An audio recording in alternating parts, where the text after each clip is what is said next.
Yan isang magandang umaga sa atin mga ka-farming. So andito po tayo ngayon sa ating cornfield na kung saan itinanim po natin ito noong June.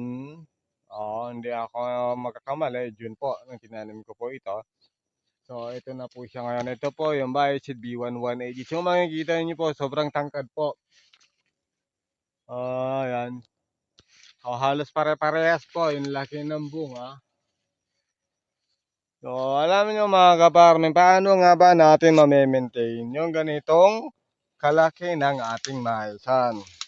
So, una po natin gagawin ay kailangan ma-maintain po natin yung kalinisan ng ating mais para lahat po ng ginagamit natin fertilizer o mga herbicide o anong klase pa mga gamot dyan ay yung mais lamang po ang pwedeng kumain. So, ayun makikita nyo po, yung iba naman po ay tigdalawa po yung bunga. Ayan ang makikita nyo. So, para sa mas marami pa po kayo matututunan sa tungkol sa pagmamais, maaari nyo po akong i-follow sa aking Facebook page, J Farming Bot, sa aking YouTube channel, J Farming, at sa aking TikTok account. So, maraming salamat ka farming.